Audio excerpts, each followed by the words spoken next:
नमस्कार। मैं आशुतोष राणा पंचतंत्र वन के इस नए पॉडकास्ट में आप सभी का हार्दिक स्वागत करता हूं। जब भी भारतीय चेतना में साहस, समर्पण और निर्भयता का स्मरण होता है, तब एक ही नाम हमारे भीतर उठता है, परम पूज्य हनुमान जी महाराज। वे केवल राम भक्त नहीं, जीवन शक्ति के प्रतीक है। केवल पराक्रम नहीं, प्रज्ञा के स्रोत है। संसार और कष्ट जीवन के दो अविभाज्य पहलू हैं। यह बात हम सभी जानते हैं, किंतु इन दोनों के बीच संतुलन कैसे स्थापित किया जाए, यह हनुमान तत्व सिखाता है। रामायण का एक प्रसंग स्मरण आता है। समुद्र लांघने से पहले वानर सेना संशय में खड़ी थी। प्रत्येक के भीतर सामर्थ्य था, पर विश्वास डगमगा रहा था। तभी जामवंत जी ने हनुमान जी महाराज को उनके सामर्थ्य का स्मरण कराया। यह स्मरण मात्र कथा नहीं, संकेत है। मनुष्य के भीतर अपार शक्ति होती है, पर उसे जागृत करने के लिए विश्वास चाहिए। हनुमान जी महाराज ने समुद्र लांघा, क्योंकि उन्हें अपने भीतर स्थित राम पर भरोसा था। यही भरोसा गोस्वामी तुलसीदास जी के जीवन में भी दिखाई देता है। तुलसीदास जी और हनुमान जी का संबंध केवल भक्त और भगवान का नहीं, विश्वास का था। एक ऐसा विश्वास जिसमें तर्क की सीमाएं भी समर्पण में विलीन हो जाती है। परम पूज्य हनुमान जी महाराज चिरंजीवी माने गए।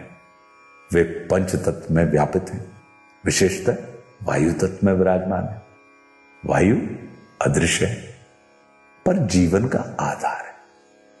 उसी प्रकार हनुमान तत्व भी दिखाई नहीं देता, पर साहस, धैर्य, निष्ठा के रूप में हमारे भीतर प्रवाहित होता रहता है। उनके बाहुबल का स्मरण केवल शारीरिक शक्ति का प्रतीक नहीं है, बल्कि यह संकेत है कि जब मन, प्राण और मंत्र एक सूत्र हो जाते हैं, तब असंभव भी संभव होता है। मंत्रों का महत्व भी इसी से जुड़ता है। मंत्र केवल ध्वनि नहीं है, चेतना की दिशा है। सुंदरकांड को यदि विस्तार से देखा जाए तो वो हनुमान चालीसा का ही व्यापक आयाम प्रतीत होता है। एक यात्रा जिसमें भय से विश्वास की ओर, संशय से सिद्धि की ओर प्रस्थान है। प्रायः प्रश्न उठता है कि हनुमान जी की उपासना करने वाले कभी कभी भयभीत क्यों दिखाई देते हैं? संभवतः इसलिए कि उन्होंने भक्ति को शक्ति में रूपांतरित नहीं किया। भक्ति यदि भीतर साहस नहीं जगाती, तो वो केवल अनुष्ठान बनकर रह जाती है। हनुमान जी देने वाले भगवान हैं या नहीं, ये प्रश्न भी तब गौर हो जाता है जब समझ में आता है कि वे देने से पहले भीतर छिपे सामर्थ्य को जगाते हैं। वाल्मीकि रामायण में भक्ति रस अपेक्षाकृत संयत है, क्योंकि वहां राम कथा का स्वर अधिक यथार्थ और घटनाक्रम प्रधान है। और पूज्य तुलसीदास जी ने उसी कथा को भक्ति के आलोक में स्नान करा दिया। तर्क और लीला के बीच का अंतर भी यही स्पष्ट होता है। तर्क सीमित करता है और लीला विस्तृत करती है। इन सभी आयामों को भाव, अनुभव और ध्यान की दृष्टि से प्रस्तुत करने वाले हमारे आज के अतिथि हैं पंडित विजय शंकर मेहता जी। वे हनुमान जी के विषय में ऐसी कथाएं कहते हैं जिनमें श्रद्धा और जीवन व्यवहार का अद्भुत संतुलन दिखाई देता है।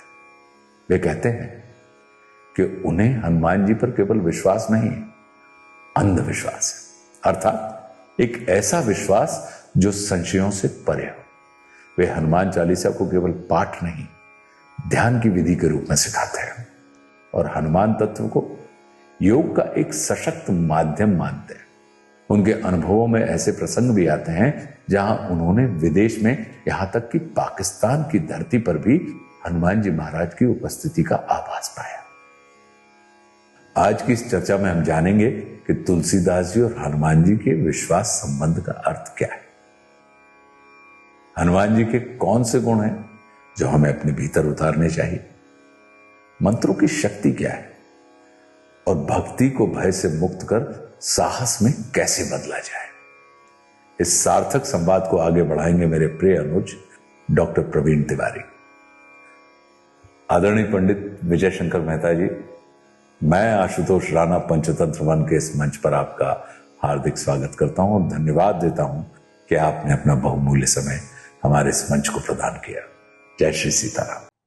आशुतोष राणा जी को मैं बहुत अधिक व्यक्तिगत रूप से जानता तो नहीं हूँ, परिचय है हमारा, वो भी मुझे जानते हैं, मैं भी उनको जानता हूँ, लेकिन मैं उनके अभिनेता स्वरूप से, उनके आध्यात्मिक स्वरूप से, उनके चिंतन से, उनके शब्दों से प्रभावित हूँ। मैंने उनकी दोनों पुस्तकें भी पढ़ी हैं। सबसे बड़ी बात यह है कि पता नहीं, मुझे बहुत अधिक फिल्मी दुनिया की जानकारी नहीं है, लेकिन मैं लोगों से एक बात कहता हूँ, जितना स्पष्ट उच्चारण अमिताभ बच्चन जी का है, जितनी गहराई उनके शब्दों में है, मुझे ऐसा लगता है, मैं अपने साथियों से कहता हूँ कि उनके बाद यदि कोई शब्दों को इतने प्रभावशाली तरीके से, हर शब्द का एक चिंतन जब भीतर होता है, उसको आध्यात्मिक स्पर्श मिलता है, तो मेरी दृष्टि में उतना ही प्रभावशाली जो वक्तव्य देते हैं वो आशुतोष जी देते हैं। तो मैं कोई तुलना नहीं कर रहा, अमिताभ जी अपनी जगह हैं, आशुतोष जी अपनी जगह हैं, लेकिन उनकी प्रस्तुति, उनके शब्द, उनके विचार कोई एक बार पढ़ने से नहीं आते। गुरु कृपा, माता पिता के आशीर्वाद और मनुष्य का अपना पुरुषार्थ जब ये तीनों मिल जाते हैं, तब आशुतोष जी की वाणी, उनकी प्रस्तुति, उनकी लेखनी बनती है। ऐसा मेरा उनके प्रति भाव है। विश्व में पहला आदमी हूँ जो मैं पाकिस्तान में मिनिस्टर ऑफ हार्मोनी लाहौर में हनुमान चालीसा से मेडिटेशन करके आया। उस दिन मुझे लग गया कि हनुमान जी हैं। हनुमान जी पर विश्वास नहीं है, मुझे हनुमान जी पर अंधविश्वास है कि यदि कोई जानना चाहे कि भरोसा क्या होता है, तो तुलसीदास जी की निष्ठा हनुमान जी के प्रति जो थी, उसका एक नाम भरोसा है। ये भरोसा अगर आज भी किसी में हो जाए हनुमान जी के प्रति, तो हनुमान जी उसको तुलसीदास मान लेंगे। हनुमान जी की उपासना करने वाले भी डरपोक क्यों हैं? और परमात्मा ने साफ कहा है कि मेरा भक्त होने का ये मतलब नहीं है कि दुख नहीं आएंगे।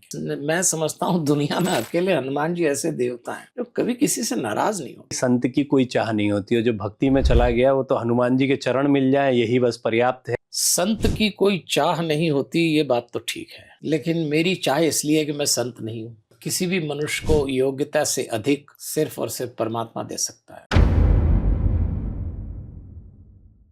हमारे हनुमान गुरु जी, और इतना सुंदर ये समय है, क्योंकि मैं इसके बारे में कल रात से ही सोच रहा था कि आपसे मुलाकात होनी है। मेरे इष्ट देव भी हनुमान जी महाराज हैं, तो मैं बहुत ज़्यादा प्रसन्न चित्त भी रहा और मन में बड़े सवाल भी रहे।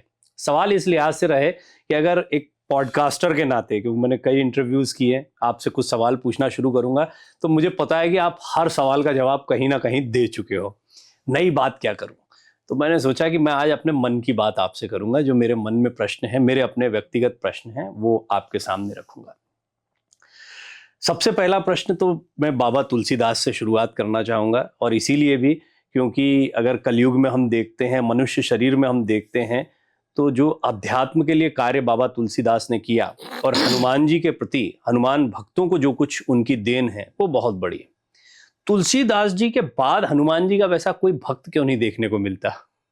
गोस्वामी तुलसीदास जी ने जो बड़े काम किए हैं, उसमें से एक ये है कि जो राम कभी ऋषि मुनियों के थे, जो राम कभी साधु संतों के थे, जो राम कभी विद्वान और पंडितों के थे, तुलसीदास जी ने सबसे बड़ा काम किया, उन राम को परिवार के राम बना के हमको दिया। और जो हनुमान चिंतन में, पूजन में थोड़े विशिष्ट थे, उनको हमारे हनुमान बनाकर हमको दिया है। तो तुलसीदास जी के ये दो बड़े काम हैं। अब तुलसीदास जी के बाद तुलसीदास जी जैसा हनुमान भक्त कोई क्यों नहीं हुआ? थोड़ा पीछे जाएंगे तो तुलसीदास जी अनाथ थे, और जो भी अपने गांव में जब वो घूमते तो उनका एक ही सहारा, एक ही भरोसा थे, हनुमान जी। ये जो भरोसा शब्द है, ये तुलसीदास जी और हनुमान जी के बीच में इतना सही स्थापित है कि यदि कोई जानना चाहे कि भरोसा क्या होता है, तो तुलसीदास जी की निष्ठा हनुमान जी के प्रति जो थी, उसका एक नाम भरोसा है। ये भरोसा अगर आज भी किसी में हो जाए हनुमान जी के प्रति, तो हनुमान जी उसको तुलसीदास मान लेंगे। आहा, तो और ऐसा होगा भी कई लोगों पे। मैं तो उतनी बड़ी कक्षा में नहीं हूँ, लेकिन मुझे हनुमान जी पर विश्वास नहीं है, मुझे हनुमान जी पर अंधविश्वास है। अब ये मेरा अंधविश्वास भरोसा कब बनता है पता नहीं, लेकिन मुझे तो बहुत दिया है हनुमान जी ने, और किसी भी मनुष्य को योग्यता से अधिक सिर्फ और सिर्फ परमात्मा दे सकता है। तो मैं अपनी योग्यता की सीमाएं जानता हूँ, और उस सीमा में मुझे जो मिला है वो हनुमान जी ने दिया है, और मुझे मिला है तो किसी को भी मिल सकता है। देने से क्या तात्पर्य है आपका? मतलब ये माना जाता है कि संत की कोई चाह नहीं होती है, जो भक्ति में चला गया वो तो हनुमान जी के चरण मिल जाए यही बस पर्याप्त है। फिर देने, जब आप कहते हैं कि जो दिया है वो मेरे योग्यता से अधिक दिया है, इसके क्या मायने निकालें? संत की कोई चाह नहीं होती, ये बात तो ठीक है, लेकिन मेरी चाह इसलिए है कि मैं संत नहीं हूं, एकदम खालिस संसारी हूं, उतना ही जितना कोई और है। मैं भी सुबह जब उठता हूं तो सेकंड थॉट या थर्ड थॉट पैसे का होता है, फोर्थ थॉट प्रतिष्ठा का होता है। बिल्कुल झूठ नहीं बोलूंगा, एकदम सामान्य आदमी। मुझे लगता है कि अगर आप संसार में आए हैं जी, तो वो सारे काम करना चाहिए जो एक संसारी करता है, वो सारी मांग भी करना चाहिए। तो मुझे भी पद, प्रतिष्ठा, धन, वैभव, सामर्थ्य सब चाहिए।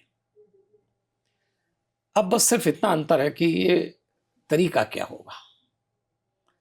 तो मैंने खूब चाहा, पर हनुमान जी से एक बात चाहिए कि जो कुछ मैंने चाहा वो यदि न मिले तो या तो मैं कोई गलत काम ना अपनाऊं या निराश ना हो जाऊं। चाहत तो मेरी है, पर जो आप दोगे वो स्वीकार है। तो मैं हनुमान भक्तों से कहता हूं, भाई हम तो संत हैं नहीं, संत होते तो शायद कोई चाह नहीं होती, संसारी आदमी है। अच्छी पत्नी चाहिए, अच्छा पति चाहिए, अच्छा बेटा चाहिए, अच्छी बेटी चाहिए, जो काम किया उसका रिजल्ट चाहिए, सफलता के शीर्ष पे भी पहुंचे, प्रशंसा भी चाहिए। लेकिन हनुमान जी से कहते हैं जब निंदा मिले तो आप साथ खड़े हो जाना, तो विचलित ना हो। इसलिए जो भी मैंने चाहा मुझे खूब मिला। मैं तो बहुत सामान्य सा बैंक कर्मी था, प्रतिष्ठित अखबार दैनिक भास्कर में लगभग सर्वोच्च पद स्पर्श किया, फिर वहां से मुक्ति हुई, उसके बाद ये सब काम कर रहे हैं। और दुनिया में 2-4 लोग होंगे जिनको कोई कष्ट नहीं है, टचवुड उसमें से एक मैं हूं। आहा, तो ये दिया हनुमान जी ने, यही चाहा था उनसे, क्योंकि हनुमान जी कहते हैं कि तुम संसार में रहो, मुझे इसमें दिक्कत नहीं है। देखिए, अगर भगवान को किसी से संसार छुड़वाना होता तो भगवान संसार बनाता ही नहीं। बनाया है इसका मतलब वो कहता है रहो संसार में। भगवान कहते हैं तुम संसार में रहो, इसमें दिक्कत नहीं है। दिक्कत तब शुरू होती जब संसार तुम में रहता है। बस हनुमान जी से मैं यही मांगता हूँ।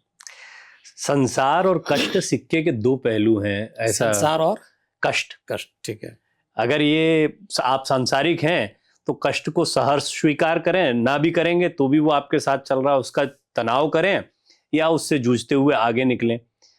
और कष्ट नहीं है और मैं संसारी हूं, ये आपने जो स्टेटमेंट दिया, ये दोनों अलग चीजें, थोड़ा समझाइए। हो सकता है कि ये जो हमने सुना हो इसमें कुछ परिवर्तन करने की आवश्यकता। देखिए, संसार कष्ट का नाम है, तो थोड़ा हम संसार हटाएं। जिसको भी मनुष्य जीवन मिला है उसको तकलीफें आएंगी, तो अब मनुष्य बने तो संसार में रहेंगे, तो दुख तो पक्का आएंगे। लेकिन दुख आना और दुखी हो जाना ये दो अलग अलग बातें हैं। तो जो भी भगवान पे भरोसा रखेगा, हनुमान जी के प्रति जिसकी आस्था होगी, दुख तो उसको भी आएंगे। और परमात्मा ने साफ कहा है कि मेरा भक्त होने का ये मतलब नहीं है कि दुख नहीं आएंगे। छोटा उदाहरण देता हूं आपको। लोगों के मन में होता है हम इतनी पूजा करते हैं, भक्ति करते हैं, फिर हमको दुख आए। भगवान श्री कृष्ण ने जन्म लिया,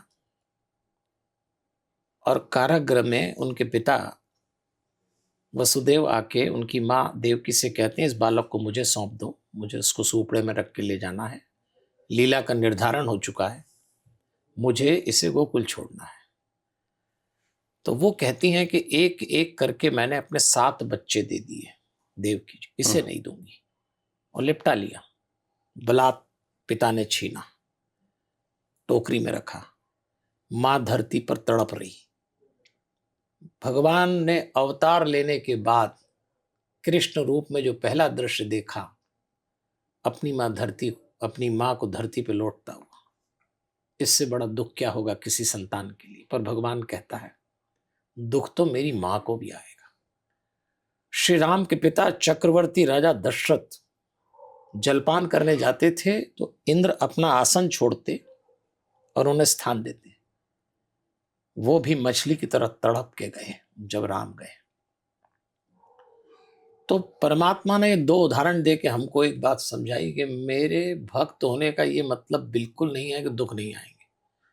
हाँ, मेरे भक्त हो तो दुख तो आएंगे, पर दुखी ना होना, इसका सहारा मैं दूंगा। तो इसलिए बहुत सीधा साधा कॉन्सेप्ट है। आप मनुष्य बने, संसार में रहे, तो अरे जनाब, एक मिटाओ दूसरा आता है। और कईयों की जिंदगी में तो दुख सुबह सुबह अखबार वाले और दूध वाले से भी पहले आ जाता है, तैयार ही रहता है। लेकिन अगर आप भक्त हैं तो ये भी मिट जाएंगे, आप दुखी नहीं हो, बाकी चलता रहेगा। हनुमान जी की भक्ति करते हो मन में एक प्रार्थना आती है कि एक तो अगर आप उन पर विश्वास करते हो तो उनके विषय में जो कुछ कहा गया या जो आप स्वीकार करते हो वो सत्य होगा। अब आपने कह दिया कि तुम रक्षक काहू को डरना, इसके बाद में आप दिन भर डरे डरे घूम रहे हो, तो आप हनुमान जी का घोर अपमान कर रहे हो। ऐसा मेरे मन में आता है कई बार, और प्रार्थना भी ये आती है कि आपका अपमान ना होने पाए क्योंकि मैं आपको मानता हूं। हनुमान जी की उपासना करने वाले भी डरपोक क्यों है? थोड़ा सा उपासना के ढंग में अंतर हो जाता है। हनुमान का भक्त भयभीत नहीं होना चाहिए, हनुमान का भक्त उदास नहीं होना चाहिए। अब क्या होता है कि हम लोग 3 तरीके से भक्ति करते हैं। एक होती शरीर से, कर्मकांड, दूसरा मन से, और तीसरा आत्मा से। ज्यादातर लोगों की जिंदगी सुबह शरीर से शुरू होती है, शरीर पे खत्म हो जाती है, या तो अपने शरीर पे या किसी और के शरीर। तो यदि आप शरीर पे, भक्ति भी आप शरीर से करते हैं, कर्मकांड, नहाते में हनुमान चालीसा गा ली, मंदिर चले गए, ऐसा कर लिया, चोला चढ़ा दिया, आरतियां कर दी, मंदिर बना दिए, ये सब शरीर के काम है। तो शरीर पे जितने आप काम करेंगे तो आपकी मैच्योरिटी उतनी ही रहेगी। तो आप डरोगे, मतलब इतना तक डरोगे, और शनिवार था आज उपवास नहीं किया, डर गए। जबकि हनुमान जी कभी ये नहीं कहते। हनुमान जी तो मैं समझता हूँ दुनिया में अकेले हनुमान जी ऐसे देवता हैं जो कभी किसी से नाराज नहीं होते, कभी भक्तों से नाराज नहीं। मैं तो लोगों से कहता हूं बिल्कुल मत डरना कि हनुमान जी नाराज हो जाए। भूल भी हो गई तो वो कहेंगे भूल हुई है, पाप नहीं हुआ। देखो, माँ बाप अपने बच्चों की गलती को भूल मानते हैं, पाप नहीं मानते। ऐसी वो हमारे पिता हैं, तो वो कहते हैं तुझसे भूल हुई है, चल मिलके सुधारेंगे।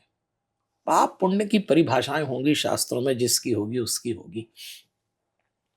तो डरते लोग इसलिए शरीर से कर रहे हैं।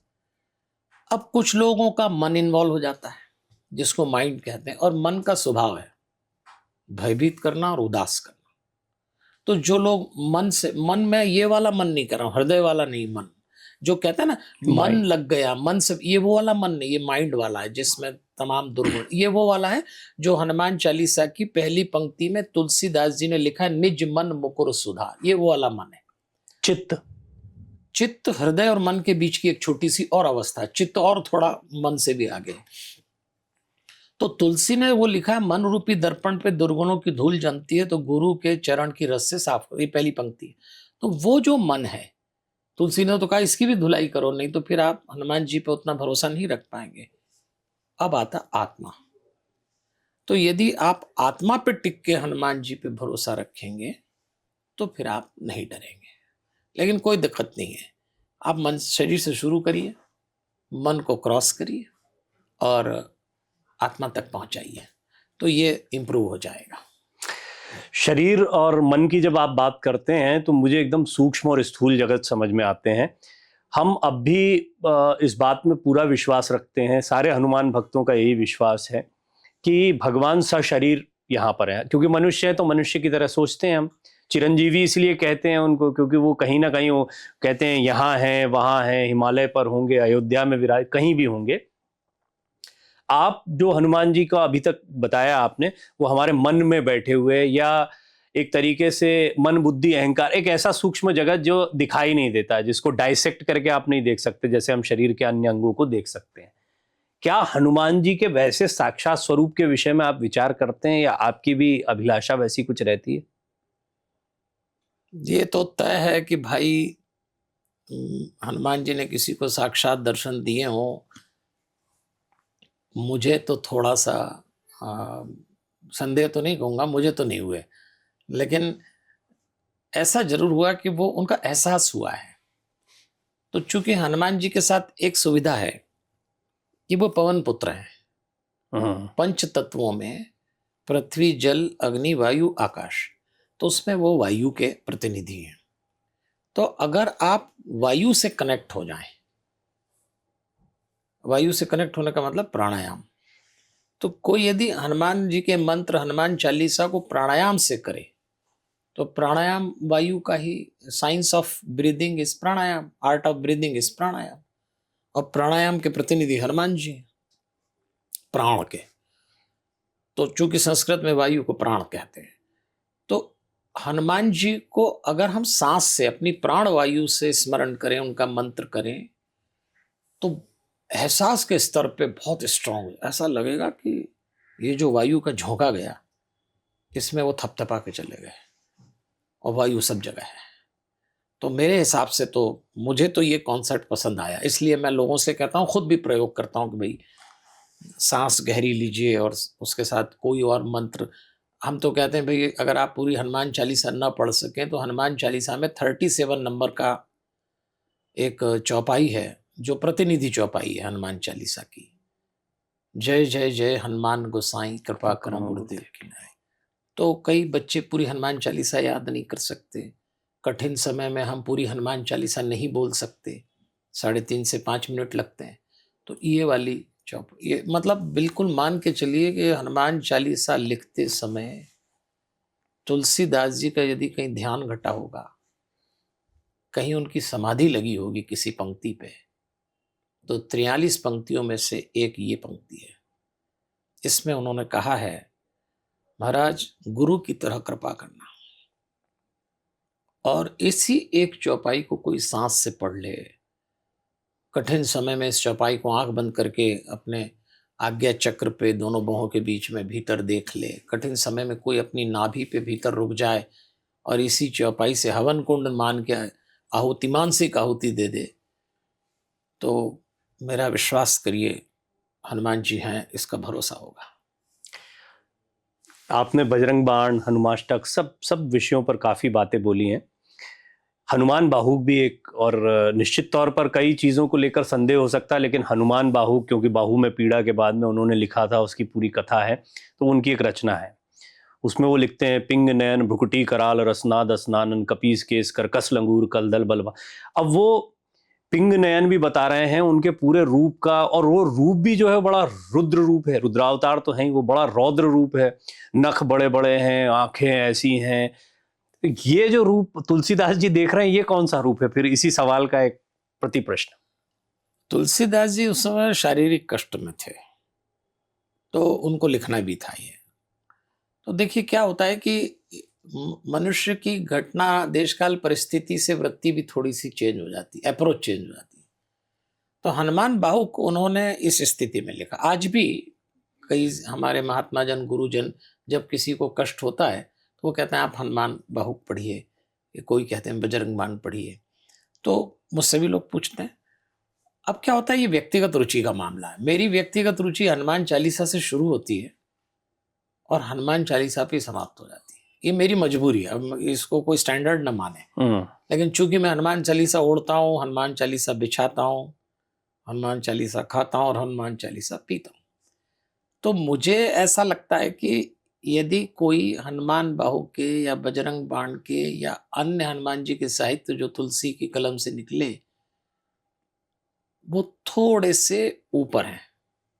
अगर हनुमान चालीसा KG1 का कोर्स है तो वो 12th का है और वो PhD का है। तो आप तय कर लो कि आपकी कक्षा कौन सी है। अगर आपकी कक्षा PhD की है, कॉलेज की है, तो आप इन पे जाइए। और अगर आप KG1 वाले हैं, मैं कभी हनुमान जी की भक्ति में मैं KG1 से आगे जा ही नहीं पाया। मुझे वही शिशुपना ही अच्छा लगता है कि इसमें होमवर्क भी माँ ही कर ले, रात को कौन पछड़ा पाले। PhD का होमवर्क आपकी माँ नहीं कर सकती। तो हम कहते हैं हनुमान चालीसा पढ़ ले, लेकिन ये सब भी तुलसी जी ने जो श्रद्धा से लिखे हैं, अगर हमको ऐसा लगता है कि आप उस कक्षा तक जा सकते हैं तो जरूर पढ़ना चाहिए, पर अगर न लगे तो फिर हनुमान चालीसा ठीक है। फिर भी मन में ये प्रश्न आते हैं कि हनुमान जी की भक्ति अगर आप कर रहे हैं तब तो फिर कोई एक चौपाई जो है वो आपके काम आ जाएगी, या अगर आपको कुछ नहीं आता है तो उनका ध्यान ही कर रहे हो कच्चे मन से, सच्चे मन से, बच्चा मन से, तो भी आपको हनुमान जी वैसे ही प्राप्त हो जाएंगे। मंत्रों का इंपॉर्टेंस फिर आप कैसे देखते हैं, और वो एक ऐसे देश में जहां पर हनुमान चालीसा तो बचपन में सबसे पहले कंपलसरी हर हिंदू परिवार में बच्चों को, सनातन धर्म के मानने वालों को सिखाई ही जाती है कि ये तो महामंत्र की तरह है। इसका इंपॉर्टेंस वैसे भी समझ में आता है कि इतनी लोकप्रियता क्यों हुई थी। एक भगवान को मन से याद करना, श्वास से याद करना, और दूसरा मंत्र को साथ में लेकर चलना, इसकी आवश्यकता क्या है? भगवान का कोई भी नाम मंत्र ही है। मतलब अगर आप राम बोल रहे हैं और अगर आपने स्वीकृति दे दी राम नाम कोई केवल, तो भी वो आपका मंत्र का काम कर रहा है। और हनुमान चालीसा की भी प्रत्येक पंक्ति को यदि आप मंत्र की मान्यता दें तो भी हनुमान चालीसा में जो 43 पद है, नाम चालीसा है, तो वो भी वैसी मंत्र जैसे सिंगल राम है। कोई भी मंत्र 3 बातों से चार्ज हो जाता है और आपको रिस्पॉन्ड करता है। वायु से जुड़ जाए, अग्नि से जुड़ जाए और गुरु के मुंह से मिल जाए तो वो चार्ज हो जाता है। तो अगर किसी को ऐसा लगता है कि मेरा राम नाम बोलने से, अब आपने कभी बात बोली कि सच्चे मन से, कच्चे मन से, अच्छे मन से, बच्चे मन से भी बच्चे मन से जो आपने कहा। हाँ, तो बच्चे मन से, लेकिन मन तो आ ही गया। हाँ। मन इसमें आ गया। तो मन को कंट्रोल करने के लिए सबसे अच्छा ढंग उसको सांस से जोड़ना है, क्योंकि मन अपनी डाइट सांस से लेता है। मन बच्चा, कच्चा और अच्छा तीनों सांस से ही बनता है। तो सांस में कोई मंत्र जोड़ें तो मन को जैसा भी आप चाहे वैसा कर सकते हैं। तो मुझे ऐसा लगता है कि अगर किसी को ऐसा लगता है कि मेरा मन में राम नाम से भी काम होता है तो ना करें हनुमान चालीसा। पर चूंकि हनुमान चालीसा तुलसीदास जी ने ऐसी गजब हाल में लिखी है कि एक एक पंक्ति तो छोड़िए, शब्द, और शब्द भी छोड़ दीजिए, मात्रा, उसमें भी हनुमान जी का शब्दावतार कराया है। और जिसकी पंक्ति पंक्ति में हनुमान जी उतरे हों वो बोनस है। तो मुझे ऐसा लगता है कि अगर हनुमान चालीसा को हम सांस से पढ़ें तो राम जी भी बहुत प्रसन्न होते हैं कि मेरे सच्चे भक्त को ये पूज रहे हैं। जैसे होता है ना कि पुत्र को पुरस्कार मिले तो पिता बहुत प्रसन्न होता है, तो जब जब हनुमान जी पूजे जाएंगे तब तक राम और प्रसन्न होंगे। तो ये भी कर सकते हैं किसी को करना हो तो। आपने अनुभव किया, आपके जीवन का कोई ऐसा चमत्कारिक मुझे वो बताइए कि आपको लगा हो, अगर आप शेयर करना चाहें कि हाँ ये हनुमान जी की उपस्थिति का मुझे ऐसे आभास हुआ। अनेक बार भैया, 1-2 बार करिए, हम कनेक्ट करना चाहते हैं एक्चुअली। क्या कई बार ऐसा लगता है कि कहीं हमारे दिमाग का फितूर तो नहीं है। देखिए 2-3 घटनाएं तो मेरी ऐसी हैं कि जैसा मुझे ऐसा लगता है कि सचमुच हनुमान जी हैं और वही निर्णय लेते हैं। पहली घटना सुनाता हूं मैं आपको। लोग मुझसे एक प्रश्न पूछते हैं कि आप 20 वर्ष पत्रकारिता में रहे, फिर अचानक इधर कैसे आ गए? तो मैं हिंदी के अखबार दैनिक भास्कर में संपादक पद पे था और 2004 में हमारे उज्जैन में कुंभ का मेला लगा। तो एक बतौर पत्रकार और संपादक मेरे दायित्व थे वो करने के, मैं जाता भी था कैंप में। तो एक ब्राह्मण परिवार से होने से हनुमान चालीसा तो मैं पढ़ता ही था। मेरे मन में होता था कि कब तक ये सब करेंगे, कब तक कलम घिसेंगे, क्या होगा अपना। और पत्रकारिता में क्या है कि वही हर पल उपद्रव ही आते हैं सामने, तो वो एक और बेचैनी हो जाती थी कि क्या कब तक उपद्रव के संसार में रहेंगे। पर फिर भी वही हनुमान जी से प्रार्थना कभी कुछ हो, पर मुझे लगता था कभी कुछ नहीं हो सकता अपना, अपन यहीं से जाएंगे। कुंभ में स्वामी अवधेशानंद गिरी जी और माँ प्रेमा पांडुरंग जी से, लेकिन पत्रकार की दृष्टि से संपर्क बने और कोई लेना देना नहीं था। लेकिन मैं हमेशा बोलता था कि महाराज कभी कुछ अवसर ऐसा आ जाए। अब आप देखिए कि बस भरोसा था हनुमान जी पे। अवधेशानंद जी महाराज ने कहा कि आप हमारे साथ अमेरिका चलिए। उनका मेरा 1-1.5 महीने का ही संपर्क था, लेकिन वो कुछ अब पता नहीं क्या मन आया उनका, वो मुझे ले गए। अमेरिका में इंडियानापोलिस एक जगह है, वहाँ हमारी एक बहन रहती है। तो वो एक हिंदू अवेयरनेस शिविर लगाया उन्होंने। तो उन्होंने कहा आयोजकों से कि हमारे एक भैया हैं, अखबार में एडिटर हैं, वो भी आए हैं, बुला लिया हमको भी। अब सब भारतीय लोग थे, वहाँ कार्यक्रम चला, विद्वानों ने प्रवचन दिए। तो बड़े प्रवचन थे। तो हमारी बहन ने, जो एक लगाव होता है भाई से, उन आयोजकों से कहा कि हमारे भैया भी थोड़ा बोलते हैं, इनको भी अवसर दे दें। उन्होंने कहा बिल्कुल कोई चांस नहीं है। उन्होंने कहा ठीक है भैया, लेकिन ये थोड़ी अड़ गई।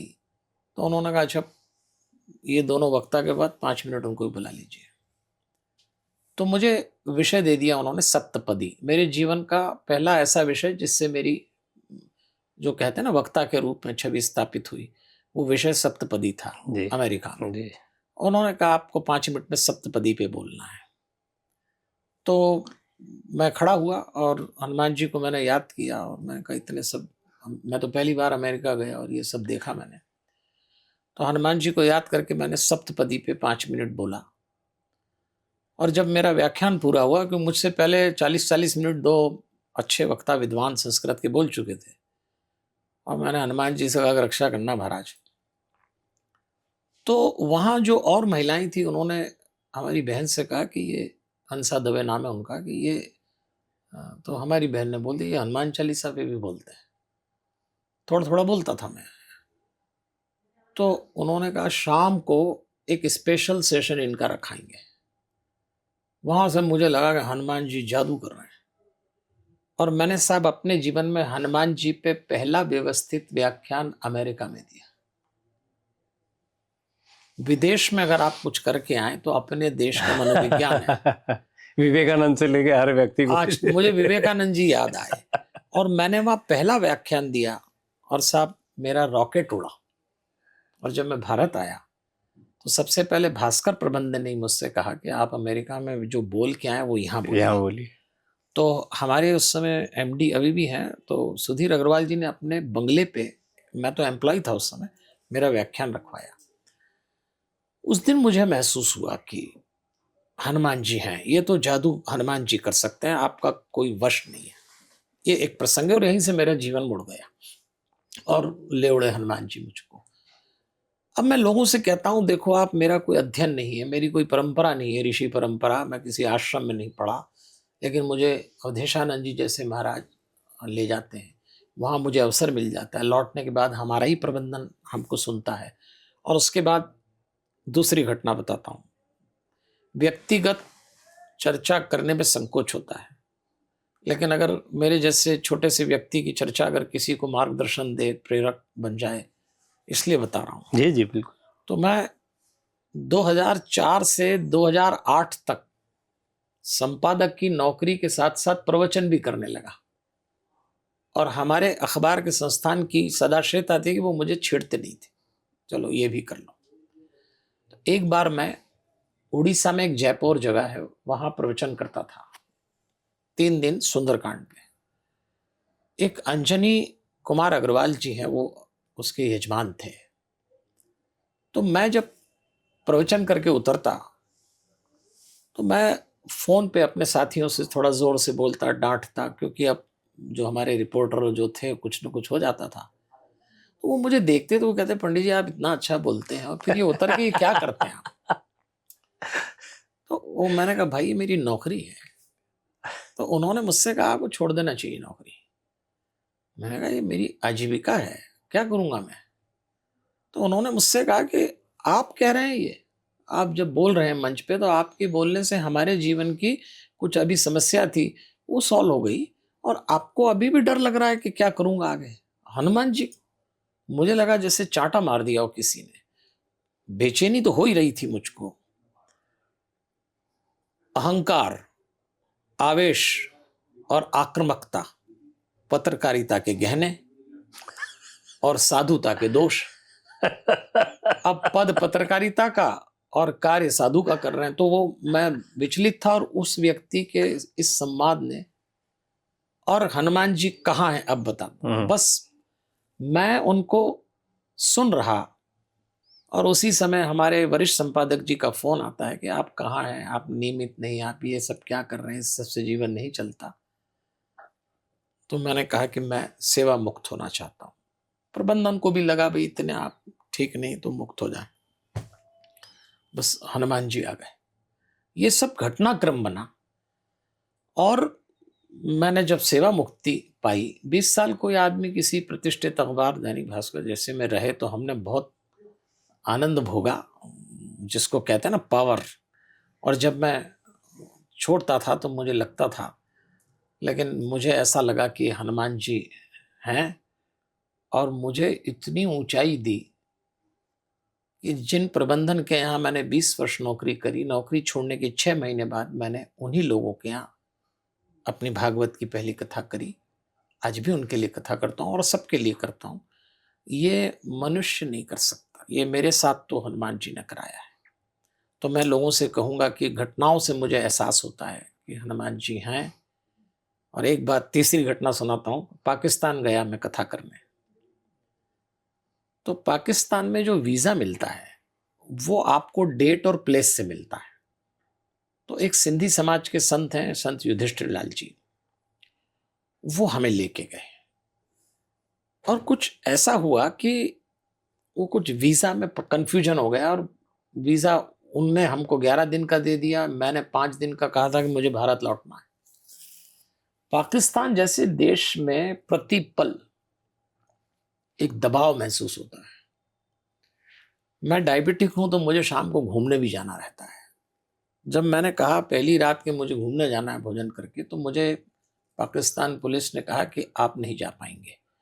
हम लोग 7-8 बजे काउंटिंग कर लेते हैं आप लोगों की, 50-60 लोग होंगे और मैं वक्ता था उसमें, अब आप बाहर नहीं निकल पाएंगे। तो हमने उस संत जी से कहा हमको तो परमिशन दिलाइए, कैसे करेंगे।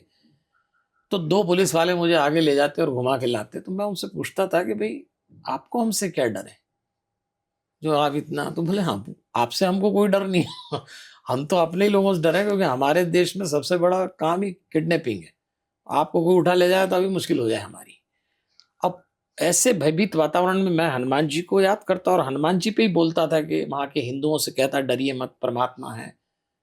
आप उसी दौर में गुजर रहे हैं जिस दौर में तुलसी ने अकबर के समय हनुमान चालीसा लिखी थी, एक आश्वस्त किया था। हनुमान चालीसा एक आश्वासन है, हनुमान जी एक भरोसा है कि जब कभी संकट आएगा, किस रूप में मदद करेंगे मालूम नहीं, पर डरना मत, अपना धर्म मत छोड़ना, मानव धर्म मत छोड़ना, फिर हिंदू धर्म मत छोड़ना। तो अब इसी पे हम प्रवचन कर खुद ही डर रहे कि ऐसा कैसे होगा। तो मुझे अच्छी तरह याद है कि एक अफसर होते थे, मैं उनका नाम तो नहीं लूंगा, लेकिन वो प्रोटोकॉल में मेरे ऊपर थे। तो मैंने उनसे कहा कि वो मुझे सुनते थे, तो वो कहते हैं आप ये हनुमान चालीसा से मेडिटेशन भी कराते हैं और हनुमान जी बोलते हैं, अब हम तो नहीं जानते, लेकिन आप जो कराते हैं उससे मैंने भी किया और मुझे अच्छा लगा। तो मुझे लाहौर ले गए और लाहौर में मिनिस्ट्री ऑफ हारमोनी में ले गए, और वहाँ उनके सबसे बड़े जो भी मिनिस्टर थे उससे मिलवाया। और फिर मुझे एक रूम में ले गए, राउंड टेबल थी, पाकिस्तान के कोई 10-12 अधिकारी थे, वो लोग बैठे और उन्होंने कहा आप वो कराइए जो आप पिछले 4-5 दिन से करा रहे थे। तो मैं ब्रीद इन ब्रीद आउट के साथ हनुमान चालीसा कराता हूँ। तो मैंने कहा कि आप अल्लाह अल्लाह के साथ कर लें। और मैं शायद पता नहीं अगर कहूँ तो कि विश्व में पहला आदमी हूँ जो मैं पाकिस्तान में मिनिस्टर ऑफ हार्मोनी लाहौर में हनुमान चालीसा से मेडिटेशन करके आया। मैंने हनुमान चालीसा बोली, उनने अल्लाह बोला। उस दिन मुझे लग गया कि हनुमान जी हैं। और मेरे जीवन में तो ये घटनाएं मनुष्य के वश की तो नहीं है। बहुत बढ़िया, ये तो बड़ी इंटरेस्टिंग घटना है और ये बात सही है। इस तरह की कई अनुभूतियां होती हैं। अब थोड़ा सा विषय पे एक बार फिर से, क्योंकि आपके साथ बात करते करते तो ऐसा लग रहा है कि मन में एक के बाद एक सवाल आते जा रहे हैं। लेकिन मैं तुलसीदास जी पर आज आपसे बहुत बात करना चाहता था। अब जो समय है उसमें थोड़ा सा हम तुलसीदास जी के विषय में भी चर्चा करेंगे। बिल्कुल। हम हनुमान चालीसा के विषय में आपको काफ़ी सुन चुके हैं। ब्रीद इन ब्रीद आउट के साथ जो आप करवाते हैं, चक्रास के साथ में आप करवाते हैं, और ये सचमुच में बड़ा अद्भुत अनुभव है। इस अनुभव को हर एक को लेना चाहिए। वहीं शांतम आपने नाम रखा, शांतम शाश्वतम प्रमेय मनगम निर्वाण शांति प्रदम। अब ये सुंदरकांड यहीं से शुरू होता है। गुरुजी, मन में सवाल आता है सुंदरकांड को लेकर भी। सुंदरकांड एक इतना महत्व का अध्याय है रामचरितमानस का, जिसको हम देखते हैं कि कोई आधी व्याधि परेशानी संकट कुछ भी होता है, लोग उसका पाठ करते हैं और लोगों की अनुभूति है कि उनका समाधान भी हो जाता है। हनुमान चालीसा का आप इतना महत्व बताते हैं। हनुमान चालीसा है तो फिर हमें सुंदरकांड की आवश्यकता क्यों है, या कैसे हम माने कि हनुमान चालीसा से भी ज्यादा पावरफुल क्या सुंदरकांड है? ऐसे इसको समझाइए। मैं चाहता हूं कि इसको लेकर कोई कंफ्यूजन हो लोगों के मन में तो वो दूर हो। सुंदरकांड हनुमान चालीसा का विस्तार है एक तरह से, और कुछ सुंदरकांड की घटनाओं की चर्चा तुलसीदास जी हनुमान चालीसा में करते भी हैं। जैसे नवी चौपाई में सूक्ष्म रूप धरी सिंह दिखा हुआ, बिकट रूप धरी लंक जरा, वो सुंदरकांड की घटना है। ये 5वां सोपान हुआ रामचरितमानस का। सुंदरकांड हनुमान जी की सफलता की कहानी है। सुंदरकांड के पहले हनुमान जी को कोई नहीं जानता था। क्या पहचान थी हनुमान जी की? एक भगोड़े राजा सुग्रीव के मंत्री मात्र। एक रात का खेल है सुंदरकांड।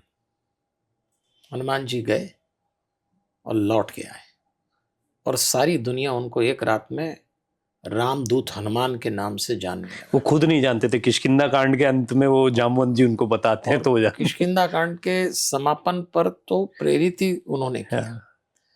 तो लोग सुंदरकांड से इसलिए भी जोड़ते हैं कि क्या होता है, मनुष्य को कोई बात समझाना हो तो सिद्धांत समझाने के लिए अगर दृष्टांत का सहारा मिल जाए तो दृष्टांत समझ में आ जाता है जल्दी, तो सिद्धांत भी आ जाता है। वाह। तो हनुमान चालीसा अगर एक सिद्धांत है तो सुंदरकांड और किष्किंधा कांड उसके दृष्टांत है। Okay. Story value, character value, सबको अच्छा लगता है। तो इसलिए सुंदरकांड में लोग उतर गए और आज भी मानते हैं। लेकिन मेरा निजी मत है, समस्या के समाधान का कांड किष्किंधा कांड है, सफलता की कहानी सुंदरकांड है। इसीलिए जब सुंदरकांड पढ़ते हैं तो किष्किंधा कांड की कुछ अंतिम पंक्तियां ली जाती हैं। लेकिन अगर कोई पूरा किष्किंधा कांड पढ़े तो उसकी लाइफ की प्रॉब्लम का सॉल्यूशन तो उसमें है।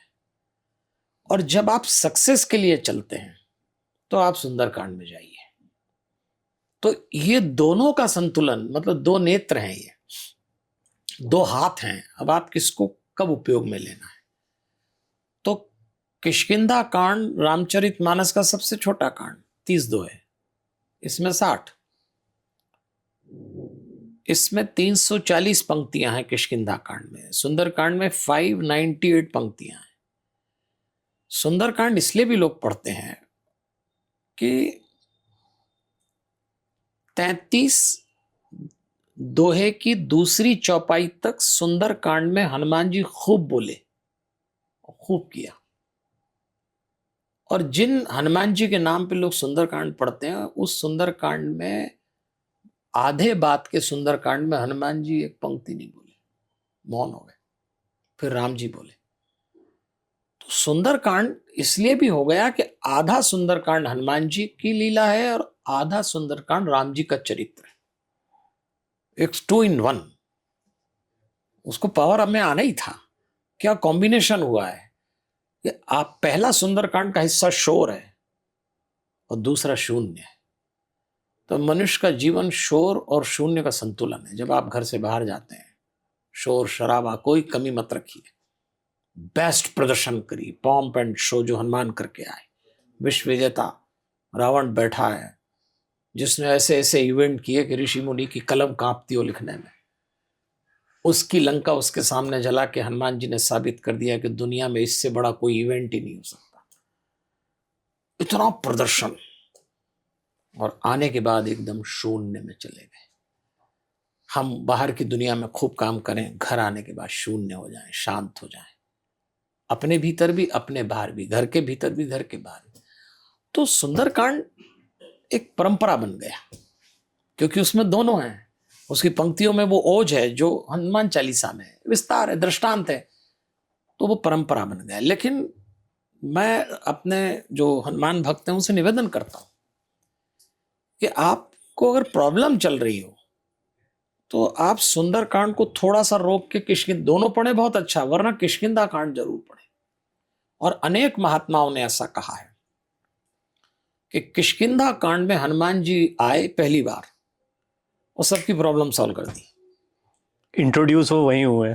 पहला प्रवेश, हाँ। राम जी की समस्या सीता जी नहीं मिलती, लक्ष्मण जी की समस्या मेरी लापरवाही से अपहरण हो गया, सुग्रीव की समस्या बाली मारने को दौड़ रहा, एक हनुमान जी ने एंट्री ली, सबकी प्रॉब्लम सॉल्व कर दी। और किष्किंधा कांड में हनुमान जी ने बताया कि दुनिया में ऐसी कोई समस्या बनी ही नहीं जो बिना अपने समाधान की आती है। देखने की दृष्टि चाहिए। गुरुजी, वाल्मीकि रामायण को जब हम पढ़ते हैं तो उसमें प्रभु श्री राम का और हनुमान जी का भी जो चरित्र है उसमें बहुत डिफरेंट शेड्स देखता हूं मैं रामचरितमानस से, क्योंकि मैं खुद जब उसका अध्ययन करता हूं आनंद देता है वो, लेकिन फिर भी जो भक्ति का रस रामचरितमानस में मिलेगा वो आपको वाल्मीकि रामायण में नहीं मिलता है। हालांकि वाल्मीकि रामायण से ही रामायण के जितने भी आप देखते हैं उपक्रम वो सारे वहीं से निकले हैं। बीज तो महर्षि वाल्मीकि, भगवान वाल्मीकि की वही रामायण है। तुलसीदास जी के पहले हनुमान जी कहाँ हैं? तुलसीदास जी के आने के बाद तो हम हनुमान चालीसा, हनुमाष्टक और भी तमाम चीजें देखते हैं, सुंदरकांड देखते हैं, भक्ति का एक नया युग देखते हैं। भक्ति काल ही था वो, जब सूरदास जी, तुलसीदास जी सारे संत हुए। उससे पहले हनुमान जी कहाँ है? वाल्मीकि जी का तो राम जी को लेकर भी जो ट्रीटमेंट है वो एक आदर्श मानव का है, ईस्ट का नहीं रहा। तो उनका पूरा गठन ही ऐसा है। तो उनको जब कैरेक्टराइजेशन करना था तो उन्होंने हनुमान जी को कोई बहुत इंपॉर्टेंस नहीं दिया, इतना ही दिया कि हमारे आदर्श मानव, मेरे नायक के ये सहनायक हैं, इससे ज्यादा इंपॉर्टेंस नहीं दिया। भाषा भी संस्कृत थी तो विद्वानों की पकड़ में थे। फिर आया युग यवनों का। उस समय घर से बाहर आप निकलते हैं तो आपको या तो मार दिया जाता है या आपको बदल दिया जाता है कि आपको धर्म बदल कन्वर्ट कर दिया। ये दौर था। उस दौर में लोगों ने ये सवाल उठाए कि कौन राम, कौन हमको बचाएगा? बदल लेंगे धर्म, कोई आने वाला नहीं बचाने वाला। तुलसी सामान्य कवि नहीं थे, तुलसी मनोवैज्ञानिक ऋषि थे।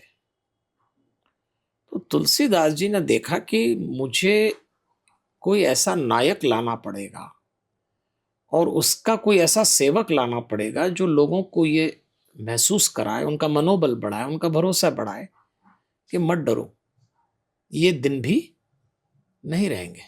ये कैसे करें?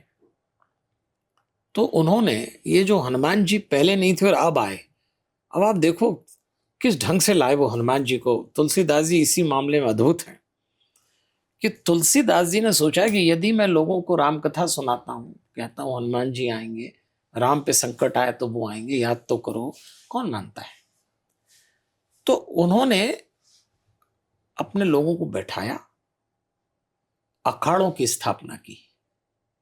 ये अखाड़े देश में तुलसीदास जी ने बनाए और उस अखाड़े का एक देवता बनाया, पत्थर की मूर्ति ले आए, लकड़ी से काट के बना, उस पर सिंदूर लपेटा, और तुलसीदास जी लोगों को कथा सुनाते कि मत डरो मत डरो। सैनिक लोग आते कि ये क्या हो रहा है, तो उन्होंने नाम दे दिया सत्संग नहीं हो रहा है, अखाड़ा हो रहा है। उन्होंने अखाड़े को सत्संग बनाया। आजकल लोग सत्संग को अखाड़ा बना इतना फर्क है। तो लोगों ने पूछा ये अखाड़े में ये कौन है, वो क्या करते हो अखाड़े में? तो उन्होंने कहा हम वर्जिश करते हैं। तो सैनिकों ने कहा कि वजीरों ने कहा कि ये बढ़िया है, पहलवानी तो सैनिक बना लेंगे, काम ही आएंगे, कोई ऐसा धर्म का काम तो करते नहीं कि कत्लेआम करो। और ये कौन है? बोले ये हमारे अखाड़े के देवता हैं। तो उन्होंने कहा फिर ठीक है, सत्संग नहीं कर सकते आप, पहलवानी करो। तब से हनुमान जी अखाड़े के देवता हो गए। आज बिल्कुल जरूरत नहीं हनुमान जी को अखाड़े के देवता माने, उस समय जरूरत थी।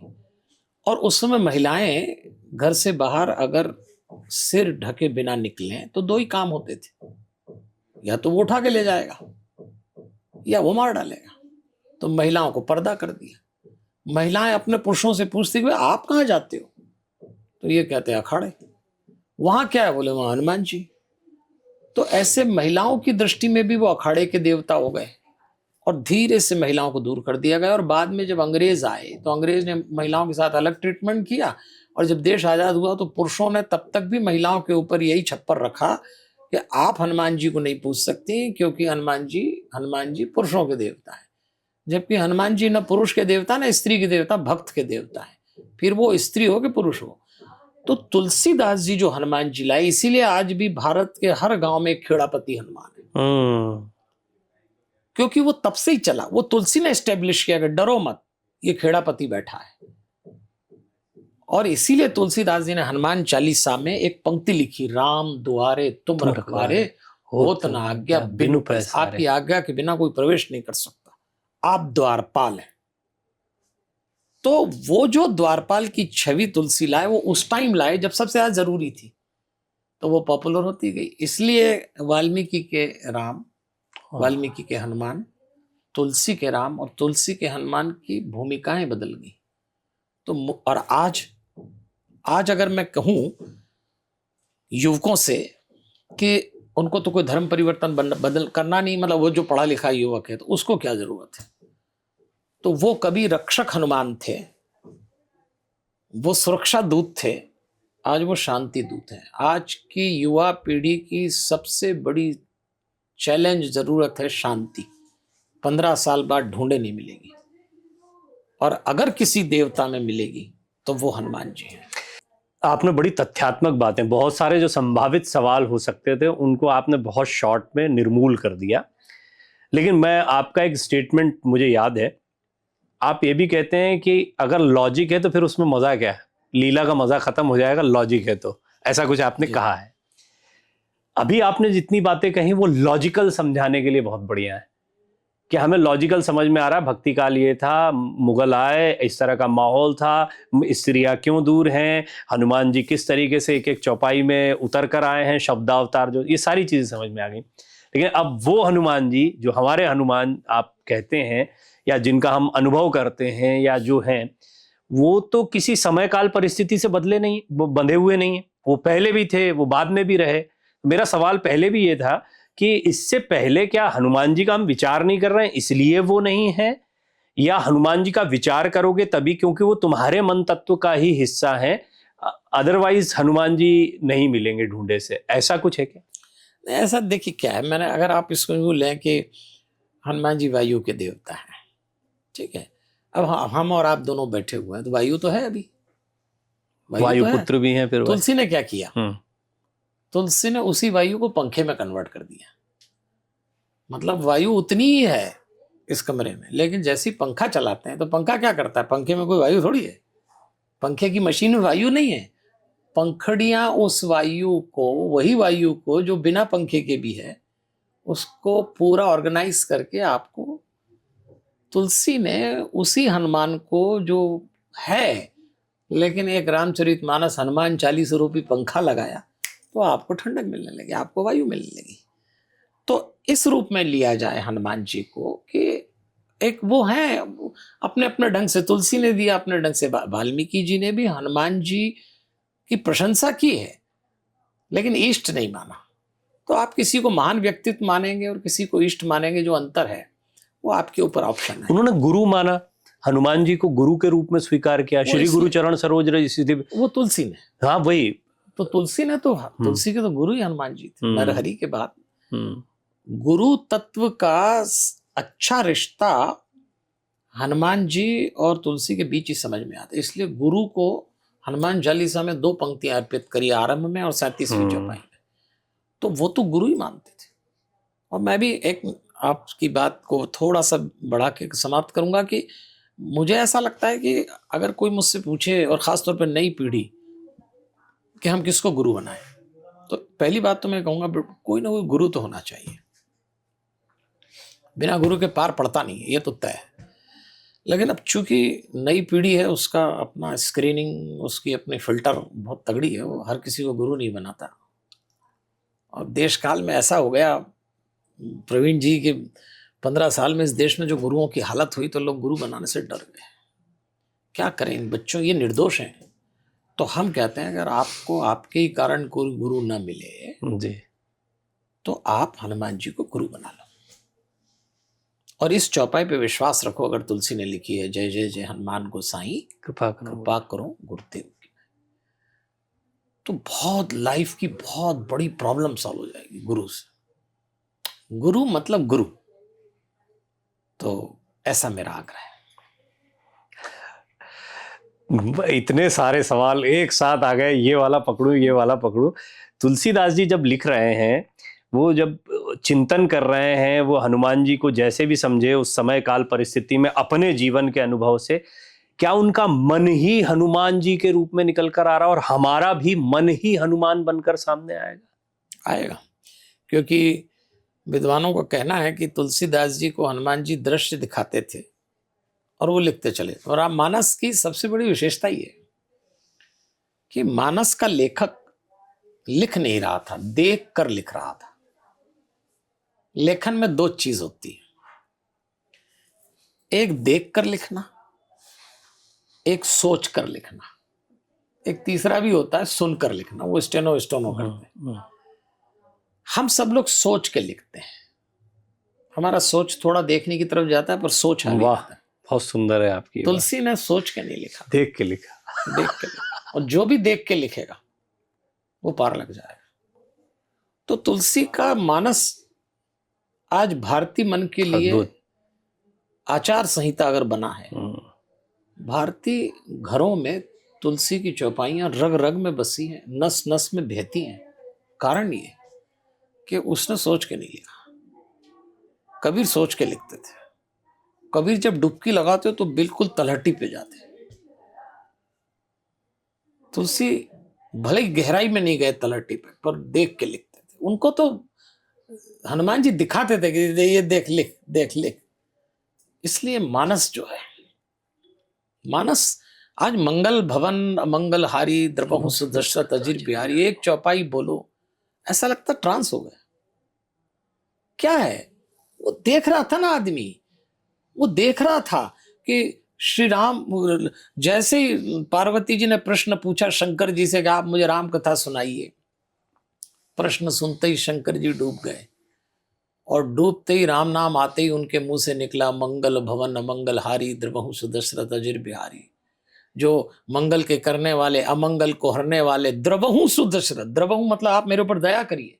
दशरथ अजिर, अजिर यानी आंगन, दशरथ के आंगन में बाल रूप में विहार करने वाले राम, आप मेरे। अब ये जब चौपाई अपन लोग बोलते हैं ना, तो ऐसा लगता है कि मेरे घर में मेरी बेटी, मेरे बेटे के रूप में राम इस आंगन में ऐसे ही आना। ये चौपाई में इसीलिए बोल रहा हूँ कि मेरा घर दशरथ का आंगन हो, मेरे बच्चे आपके रूप में हो। अरे क्या क्या बात है, ये कोई सोच के नहीं लिख सकता, ये तो उसको दिख रहा था, और दिखाने वाले हनुमान जी। तो यदि हम भी हनुमान जी से कहें महाराज ऐसे भीतर उतर आओ, कि दुनिया आप दिखाओ, जिसको आज दुनिया में विजनरी होना कहते हैं। हनुमान जी अगर किसी के भीतर दिल से उतर जाए ना, तो जो दिख रहा है उसके पीछे जो नहीं दिख रहा है वो भी दिखाते हैं। इसी को विजन कहते हैं।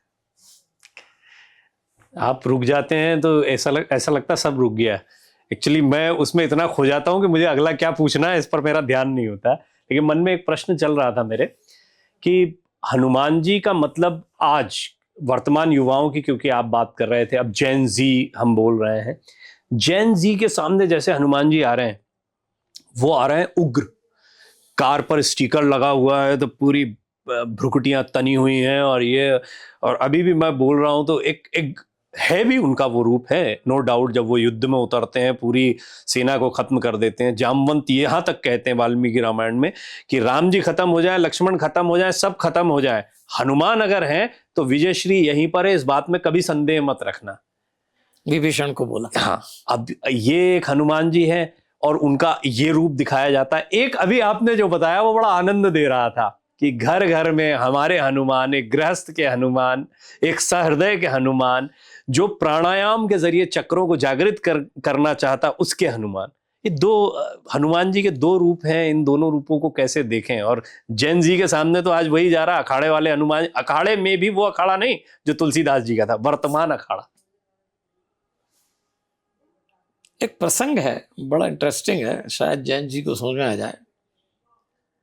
भीम ने जब हनुमान जी के जंगल में दर्शन किया, वो कथा पे नहीं जाऊंगा अभी मैं, वो पूंछ रास्ते में आई और फिर हनुमान जी ने भीम की पिटाई करी। भीम ने कहा आप कौन, और वो सब हुआ। और हनुमान जी, जब भीम को पता लगा हनुमान जी हैं, मेरे बड़े भाई हैं, तो जो भी बातचीत हुई उसमें भीम ने हनुमान जी से कहा कि मुझे आपका वो रूप देखना है जिससे आपने लंका जलाई, जिससे आप उड़ के गए, जो विकराल रूप है। तो हनुमान जी ने कहा कि देखो भीम, अब मैं वो रूप ले भी नहीं सकता, देश काल परिस्थिति में बदल जाती है। कहीं कहीं तो उन्होंने ये भी कहा है कि अब मेरी आयु भी नहीं है, लेकिन ये अड़ गया। तो उन्होंने कहा ठीक है, दिखा देते हैं।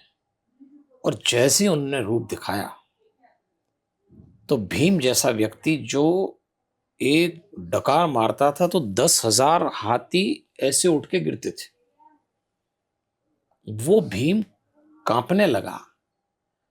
और भीम ने हाथ जोड़ के ये कहा सामान्य हो जाइए, सामान्य हो जाइए। तो हनुमान जी सामान्य हो गए। अब ये जो हमारी जैन जी है ना, ये भीम की तरह है। 5 पांडवों में ये भीम की तरह है।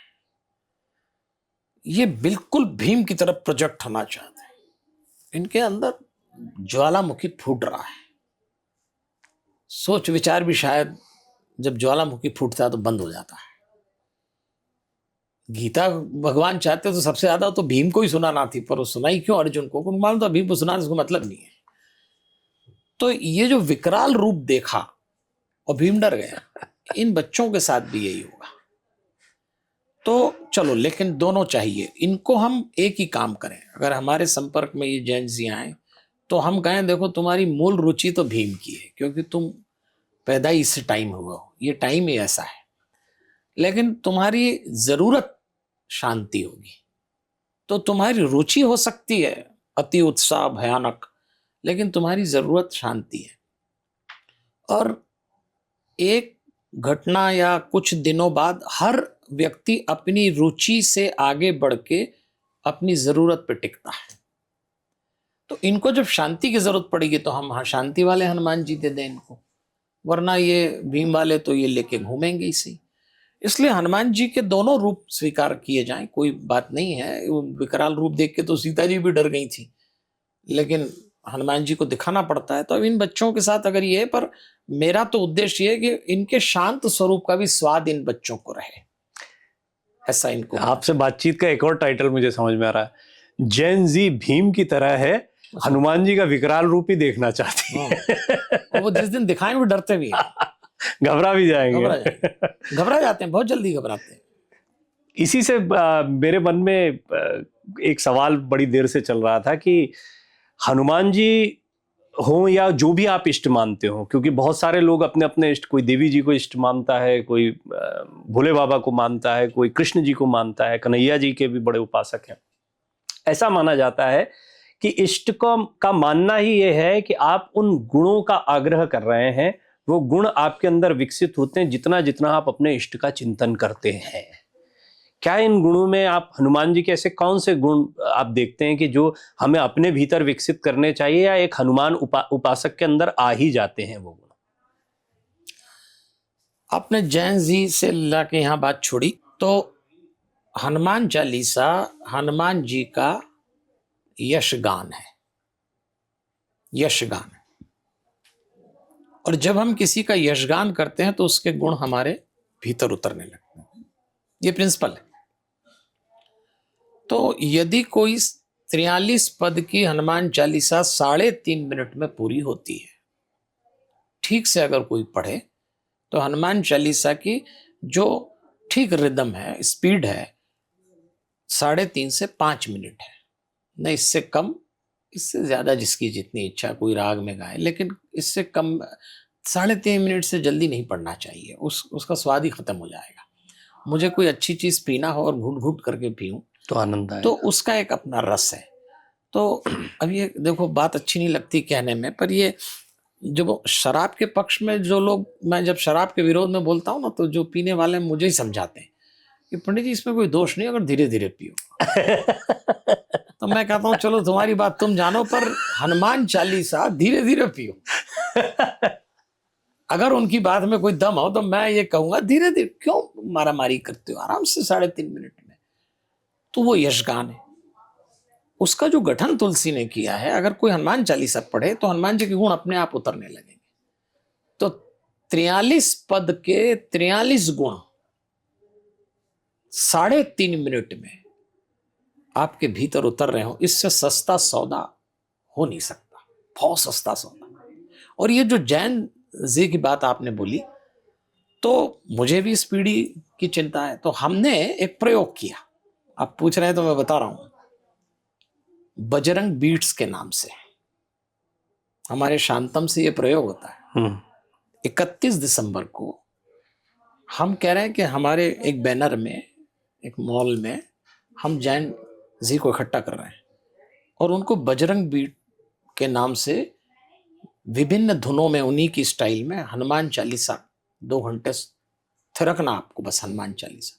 ये भी एक नया मेडिटेशन है, क्योंकि मुझे अच्छी तरह मालूम है कि अगर वो हनुमान चालीसा पे नाचेगा तो भी हनुमान चालीसा में जो हनुमान जी का यशगान है वो गुण उसके अंदर उतरेंगे।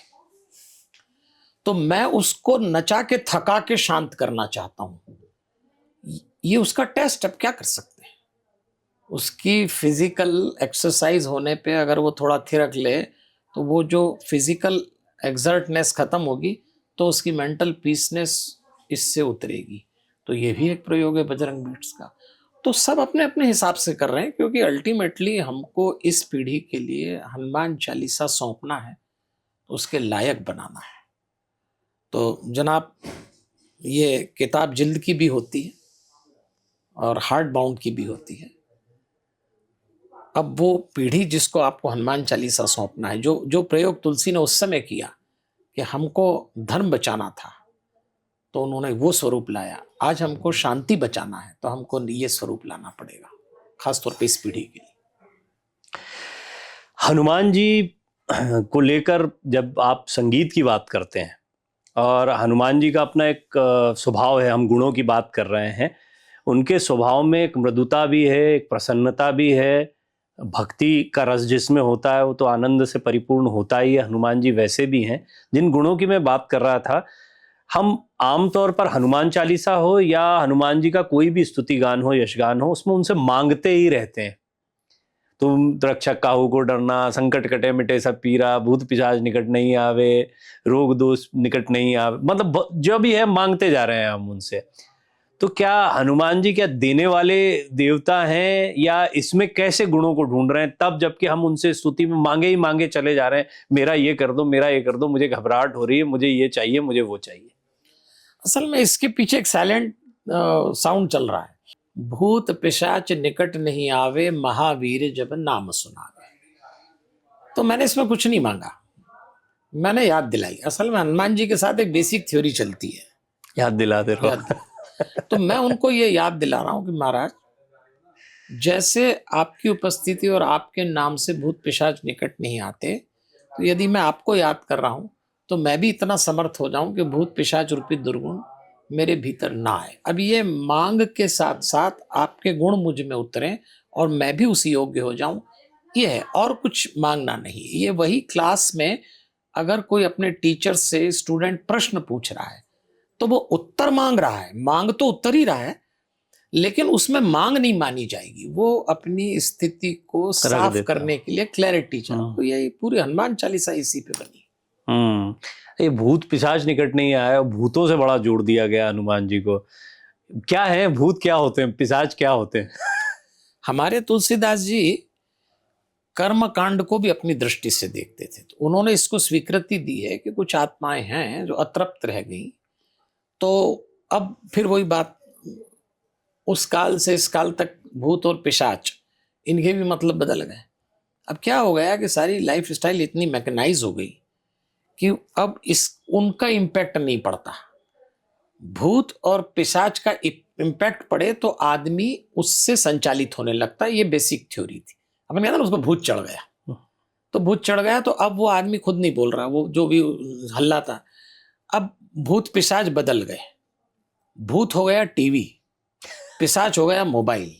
अब बुरा मत मानना आप, ये थोड़ी थोड़ी देर में हाथ चला जाता है लोगों का, थोड़ी थोड़ी देर, मतलब आपको मालूम है कि नहीं देखना उसमें कुछ भी, लेकिन थोड़ी देर में देखें, स्क्रॉल करें फिर रख दें, स्क्रॉल फिर।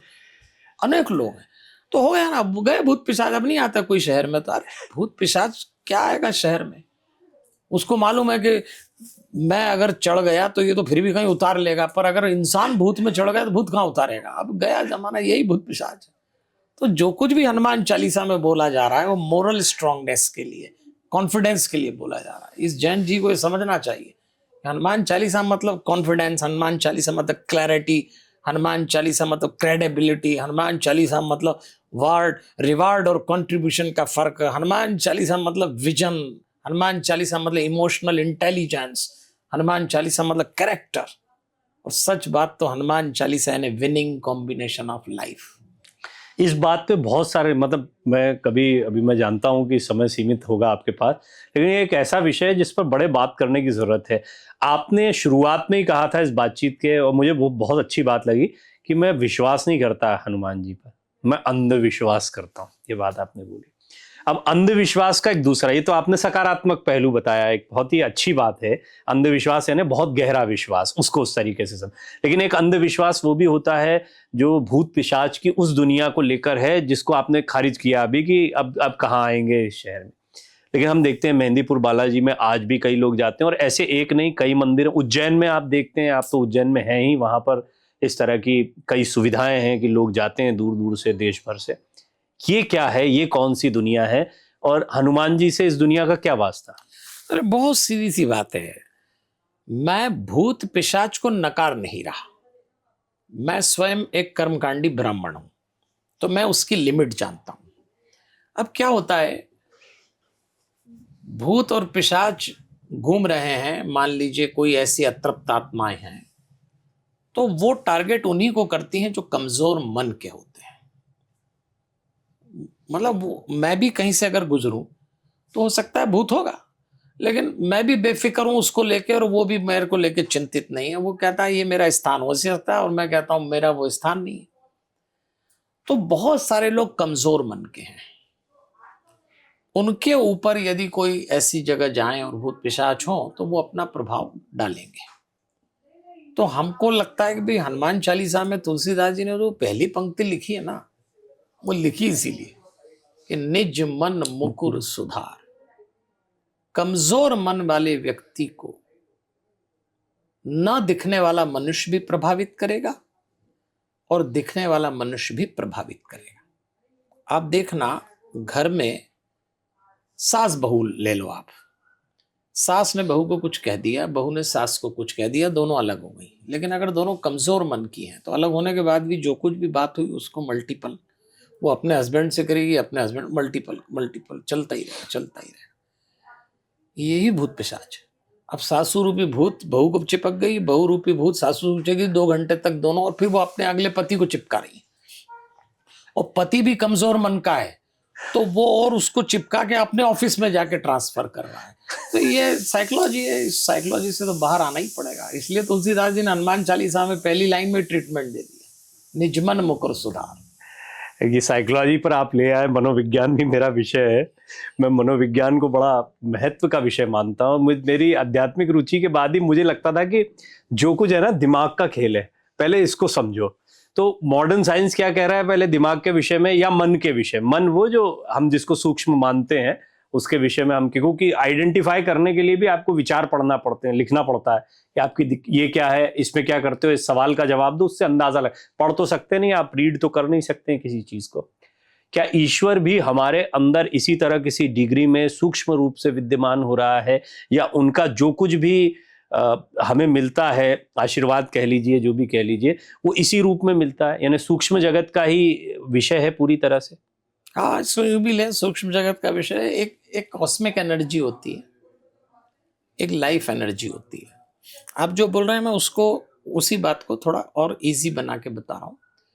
तो ईश्वर जो मूर्तियों में है या जो हमारी कल्पनाओं में है, अब ये तो जिन्होंने बना दी मूर्ति, आज अयोध्या में जो मूर्ति स्थापित हुई, जो चित्रकार मूर्तिकार ने बनाई, 100 साल बाद लोग इन्हीं को राम मानेंगे कि राम ऐसे ही थे।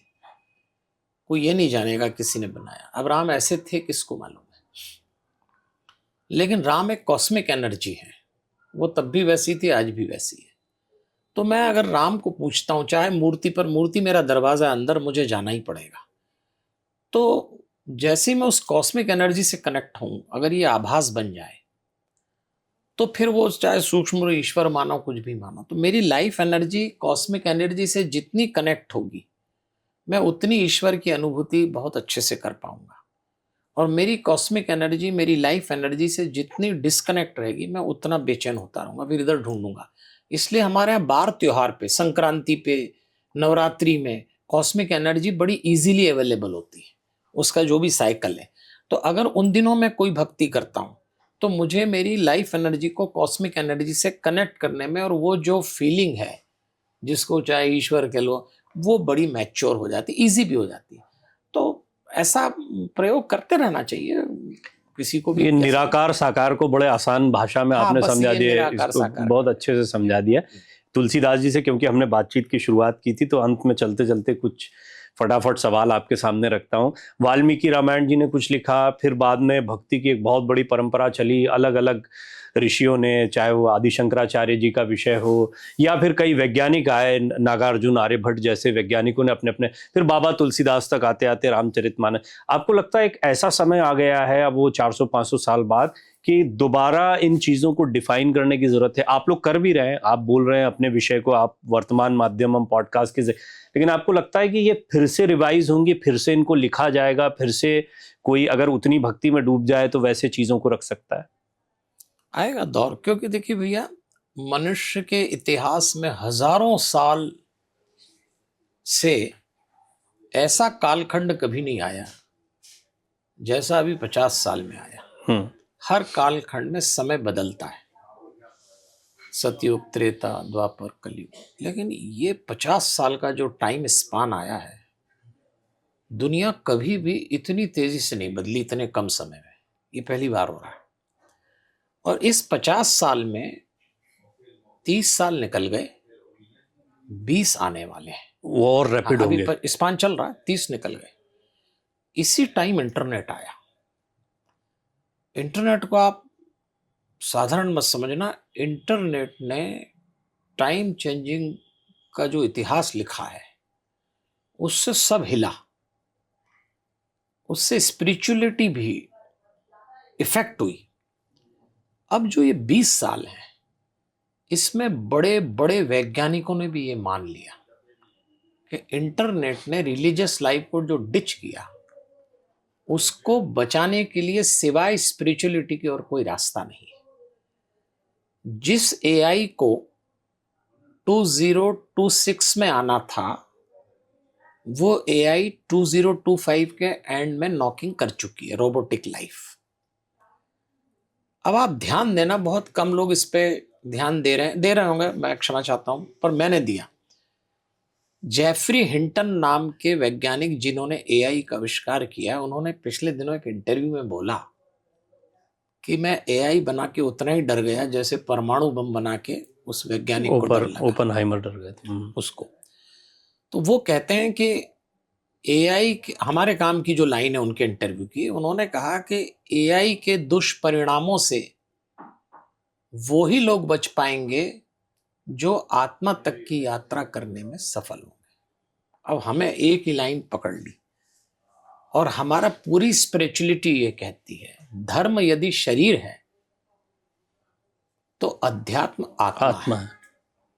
तो ये सारी चीजें शरीर को तो करेंगी प्रभावित, लेकिन आत्मा को नहीं कर पाएंगी। आर्टिफिशियल इंटेलिजेंस से अपने इंटेलिजेंस को बचाने के लिए या स्वाभाविक इंटेलिजेंस को बचाने के लिए हनुमान जी कितने मददगार हैं। आत्मा तक हनुमान चालीसा से मेडिटेशन करें। भाई मैं हनुमान चालीसा बोल रहा हूं, आपके पास गायत्री मंत्र हो और कोई गुरु मंत्र, उससे करें।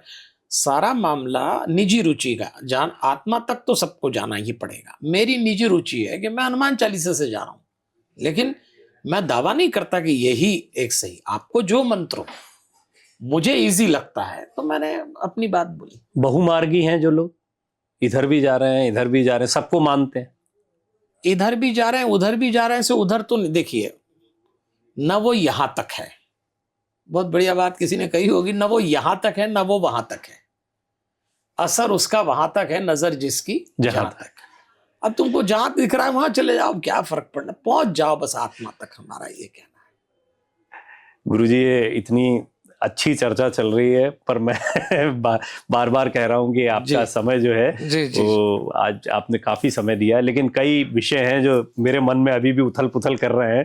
थोड़ा समय हो, और अगर आप भी कुछ कहना चाहें, क्योंकि कुछ विषय ऐसे भी होंगे जो आप चाहेंगे कि इस चर्चा के दौरान रखे जाएं, तो उनको भी अवश्य। भैया मैं तो इतना लोगों से प्रवचन करता हूँ, लोगों से मिलता हूँ, फिर लोग मुझसे ही प्रश्न पूछते हैं कि आप विधि बताइए, आप तरीका बताइए। तो मुझे तो कभी कभी अपने लोगों से, आपने इतने प्रश्न पूछे, मुझ में जितनी समझ थी मैंने बताया, ऐसे लोग पूछते रहते हैं। तो मुझे कभी कभी ऐसा लगता है कि मतलब लोग ऐसे ऐसे सवाल पूछते हैं जिसके उत्तर उनको मालूम है, और उसी उत्तर को सवाल बना के पूछते हैं।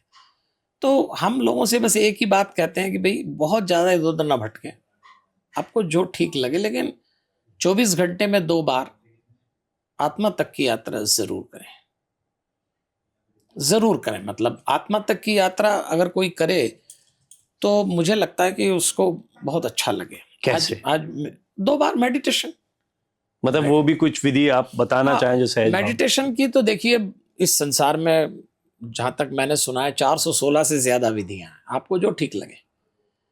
लेकिन मेडिटेशन का कॉन्सेप्ट सिर्फ ये है कि आप शरीर, मन और आत्मा, इन 3 बातों का अंतर समझ लें। हम 3 बातों से बने हैं, फिजिकल बॉडी, माइंड और सोल।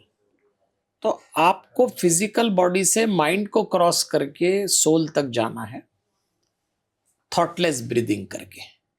क्योंकि मेडिटेशन डूइंग नहीं, मेडिटेशन बीइंग है। तो जैसे ही आप थॉटलेस ब्रीदिंग की प्रैक्टिस बढ़ाएंगे, उसका बाई प्रोडक्ट मेडिटेशन है।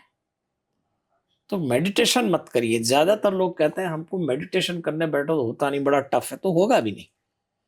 आप थॉटलेस ब्रीदिंग करो, क्योंकि आप सांस के साथ विचार लेते हो, आपको मालूम है। अब आप सांस के साथ विचार लेना बंद करो, इसकी प्रैक्टिस कर लो। लड़ाई करेंगे थॉट, हम तो घुसेंगे विचार। तो आप रिप्लेस कर दो, किसी मंत्र को सांस से जोड़ दो, विचार अपने आप रुक जाएंगे, क्योंकि वो जगह भर गई। अब रिफिल तो हो नहीं सकती, क्योंकि मंत्र कोई सा भी हो। तो आप पाएंगे कि माइंड की डाइट थॉट है, थ्रू ब्रीदिंग लेता है। आपने वो बंद करके दूसरा देना चालू किया, तो हनुमान चालीसा रूपी मंत्र जब मन को डाइट में मिलेंगे, अपने आप। मतलब आप जाप कर रहे हैं और आपके दिमाग में ये भी चल रहा है कि गैस पर क्या चढ़ा हुआ है और ऑफिस में जाकर क्या करना है, तो इसका कोई, वो शरीर कर रहा है, मन अपना काम कर रहा है, उससे रिजल्ट नहीं आता। ज्यादातर लोग ऐसा ही कर रहे हैं। तो थॉटलेस ब्रीदिंग करेंगे तो काम हो जाएगा। आप तो इसके लिए बकायदा कोर्स चला रहे हैं, इसका एक पूरा कोर्स डिजाइन किया आपने। 24 मिनट का, 24 घंटे में 24 मिनट सहज है, एक बार में 24 मिनट आपको देना। नहीं, हमने बनाया तो 24 घंटे में 24 मिनट का। अब लोगों ने 24 मिनट भी टाइम नहीं निकाला, तो 6-6 मिनट के 4 कैप्सूल बनाए, जो शांतम में कराते हैं। 6-6 मिनट के भी 4 कैप्सूल अगर आप 4 बार न कर सकें, तो सुबह उठने के बाद और रात को सोने के पहले 2 बार कोई कर ले। पहले मुझे कई लोगों ने टोका, कुछ महात्माओं ने डांटा भी कि ये आप लोगों को क्या सिखा रहे हो कि बेडरूम में हनुमान चालीसा पढ़ो, डांट पड़ी हमको। फिर मैंने उनसे निवेदन किया कि मुझे सबसे ज्यादा जरूरत जहां और जिस समय है, मैं दवाई उस समय खाऊंगा। मैं उठा, उसके बाद मैंने मोबाइल देखा, न्यूज़पेपर पढ़ा, घर वालों से उलझे सुलझे, नहाए, मंदिर में गए घर के, वो टाइम तक तो भागने का ही टाइम हो गया, और तब मैंने हनुमान चालीसा पढ़ी, या मैंने नहाते हुए पढ़ी, कपड़े पहनते हुए पढ़ी। मेरे किस काम की? वो तो मैं फिल्मी गाना भी गा लूंगा तो हो जाएगा। लेकिन अगर मैंने ये आग्रह किया कि आप पलंग से उठे और अपने बेडरूम के नॉर्थ ईस्ट कॉर्नर में आप एक चेयर लगाइए। अगर आप अविवाहित हैं तो पलंग पे भी कर सकते हैं, अगर आप विवाहित हैं तो उस चेयर पे बैठिए। अगर वॉशरूम जाने के पहले भी कर लें तो और अच्छा, लेकिन बेडरूम से निकलने के पहले अपनी स्पाइनल कॉर्ड को स्ट्रेट करें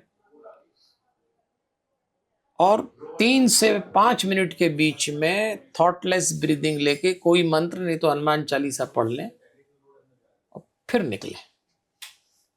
क्यों? विज्ञान सम्मत बात करूंगा। हमारी स्पाइनल कॉर्ड सोते समय 7-8 घंटे धरती से पैरेलल थी। जानवर की ऐसी होती, जानवर की स्पाइनल कॉर्ड स्ट्रेट नहीं हो सकती। स्पाइनल कॉर्ड स्ट्रेट होती है तभी लाइफ एनर्जी ऊपर से नीचे से ऊपर चढ़ती है। ये सारा खेल मेरुदंड का है। हम 2 पैरों पर खड़े हो पाते हैं इसलिए।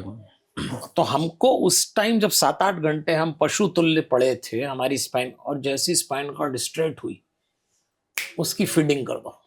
स्पाइनल कॉर्ड को भी कुछ चाहिए अच्छा, निकाल लेंगे। स्क्रॉलिंग चालू कर दी स्पाइनल कॉर्ड में, वही थॉट प्रवेश कर गए, मोबाइल देख लिया, अखबार देख लिया, टीवी देख लिया, पत्नी से उलझ गए, पति से उलझ गए, बच्चों से उलझ गए। लेकिन अगर आप स्ट्रेट हुए, स्पाइनल कॉर्ड 7-8 घंटे की रेस्ट के बाद पहली बार स्ट्रेट हुए, आपने लाइफ एनर्जी किक करके ऊपर उठाई, 5 मिनट अगले 15 घंटे कंट्रोल करेंगे।